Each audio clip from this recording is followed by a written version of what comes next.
Mama Sasquatch. Hank Wilson loved Bigfoot the way some men love baseball. Since age 9, he'd been hunting myths instead of curveballs, hoarding plaster casts, grainy photos, and a proud shelf of fuzzy figurines whose toes were all sculpted just slightly wrong. His apartment looked like a toy museum curated by someone with too much free time and not enough friends. Plastic Bigfoots in every size, a framed Weekly World News clipping, and a mug that read, "I believe in big love." When people called him Nerdfoot Hank, he grinned like it was a merit badge. They didn't get it. He wasn't crazy, just prepared. So when he decided to spend a quiet Saturday hiking near Chalabeat Creek, he did what he always did before a research trip. Packed a camera, a notebook, and his lucky Bigfoot action figure, the one with bendable knees and a missing ear. For scale, he told himself. He left without texting anyone, because discovery, he believed, required solitude. Columbus didn't tweet before sailing, he muttered, locking the door. The cave. He followed a narrow deer trail until it thinned into uncertainty. The forest was still except for the sound of his own breathing and the occasional protest of his knees. He nearly turned back when he saw it. A slit in the hillside, half hidden by ferns, exhaling a cool breath that smelled of damp earth and something wilder. Inside, the dark thickened, but his eyes adjusted. It wasn't just a cave. It was furnished. A low table made of bark, bowls carved from hollow logs, and in the center a wooden crib, hand-lashed, too large for any normal child. Above it dangled a mobile of pine cones and river glass, swaying slightly though there was no breeze. Hank's heart kicked. "This is it," he whispered to his plastic figurine, half expecting it to nod. Proof. The holy grail of weirdos everywhere. He forced himself out, trembling. At his car, he rehearsed what he'd tell people. "I found her home." He'd be famous. Finally the expert instead of the punchline. At dawn, he returned with his camera fully charged. The encounter. The cave was warmer now, lived in. Fresh berries on the shelf, a fire circle still faintly smoking, and strands of long brown hair stuck to the crib's rim. He lifted the camera. The flash popped. From outside came a sound like thunder holding its breath. Then movement. She appeared. 7 feet of muscle and fur, eyes the color of wet bark, a face somewhere between human and bear, but with the unmistakable weariness of someone who has been keeping things alive too long. He froze. She did not. When she moved, the air moved with her. He stumbled backward, slipped on the damp floor, and bolted out into daylight. His feet found the Subaru, his keys found panic. He started the engine. Just as she slammed into the bumper, the car lurched, the rear window filled with hair and a giant hand. Then glass shattered and those fingers, each one thicker than a bratwurst, clamped his collar. The next thing Hank knew, the world was upside down. His glasses flew off. His camera died somewhere in the ferns. He flailed, but it was like struggling against gravity itself. She hoisted him over her shoulder and carried him into the woods as easily as if he were a sack of groceries who wouldn't stop apologizing. The nursery. When consciousness returned, he was inside the cave again. The fire glowed softly. The smell of cooked roots drifted in. He tried to sit up and realized his arms were pinned inside a cradle of vines, the crib. His body fit awkwardly, knees bent, dignity folded somewhere under him.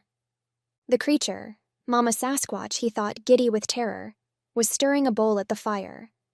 She turned, saw him awake, and made a low sound between a hum and a growl. Then she did something that made his brain short-circuit. She picked him up. Not roughly, carefully.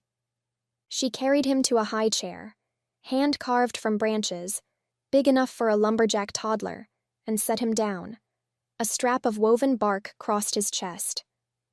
"This is ridiculous," he mumbled, voice shaking. She ignored him and began spoon-feeding him something warm and orange. He tasted squash, berries, maybe mushroom. It wasn't bad. In fact, it was kind of good. "Thanks," he said around a mouthful. She tilted her head, studying him the way a mother studies a strange new sound the baby made. Then she gave a small, satisfied grunt. The scene should have been horrifying, but it wasn't exactly that. It was worse, humiliatingly gentle. Hank, lifelong Bigfoot enthusiast, being spoon-fed by Bigfoot herself. After feeding came the part he didn't even know how to categorize. She carried him deeper into the cave, past a curtain of roots, and set him on a bed of cedar. There, from a stack of enormous green leaves, she selected 2, rubbed them with some kind of sticky sap, and, before he could protest, wrapped them around his hips and fastened them with vines. A giant leaf diaper. He made a strangled noise somewhere between a laugh and a prayer. "Oh, come on," he said. She didn't seem amused. She checked the fit, nodded once, and returned him to the crib, securing a flat plank across the top, half lid, half security bar. Then she lay down on her moss bed and, to his amazement, began to snore. He lay there, mortified and stunned, the faint crinkle of leaf fibers under him sounding absurdly like a grocery bag every time he moved. Somewhere in the back of the cave, he heard another sound, soft, high, rhythmic. A baby's whimper. There was another one, an actual infant Sasquatch. That night, as the fire dimmed, Hank realized he wasn't the main course. He was the babysitting practice dummy. He woke to realize 2 things. 1, he was alive. 2, his leaf garment had done its job. Mama Sasquatch sniffed the air, made an exasperated grunt perfectly universal in any species, and went about replacing it with brisk efficiency. Hank tried not to die of embarrassment. "Look, I'm potty trained, okay?" he muttered. She only huffed and adjusted the new leaves snugly like a mother convincing a squirmy child to stay warm. Then she fed him again. By the second spoonful, his fear softened into something more confusing, an uneasy gratitude. Here he was, lifelong believer, always chasing proof, and now he was living proof. He wanted to laugh, to cry, to file an academic paper titled "On the Maternal Habits of the North American Sasquatch, as Observed from a High Chair." But when she left to forage, the practical part of him took over. He had to escape. He waited until her heavy footsteps faded. The baby Sasquatch whimpered once, then quieted. Hank gently pushed the plank. It shifted. With careful wriggling and a few leafy squeaks, he climbed out. He glanced at the small nest where the infant slept, a furry bundle clutching a pine cone. Next to it lay a crude wooden toy carved in the shape of a little man.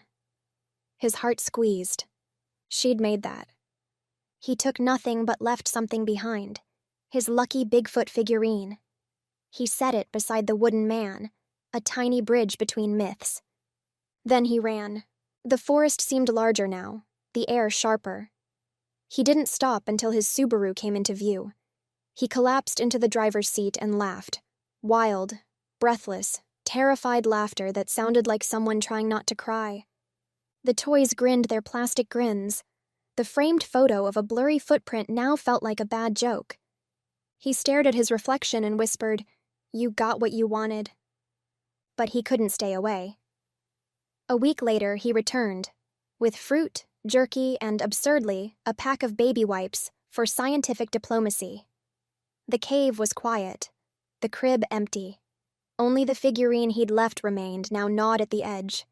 He smiled. "Fair trade," he said softly. He never told anyone. Not the rangers, not the internet, not even his brother. Sometimes when hiking, he'd feel watched. Not hunted, but checked on. He liked that. And at night, when the wind through the trees sounded like a low, maternal hum, Hank would close his eyes and think of the warmth of that cave, the ridiculous rustle of leaves and the enormous hand that, against all logic, had kept him safe. He'd spent his life chasing Bigfoot. Turned out she'd been waiting for someone to take care of. Thank you for tuning in to this edition of Mommy Sarah's Story Time. If you enjoyed the stories, please support the channel by liking and subscribing. Remember, my channel is not monetized, and I write most of the content myself. On occasions when I don't, it's sourced through emails from trusted contacts. Please feel free to like, share, and subscribe. If you're able to, consider making a donation to support our channel. Your support means a lot. Thank you so much for watching, and I look forward to sharing more stories with you.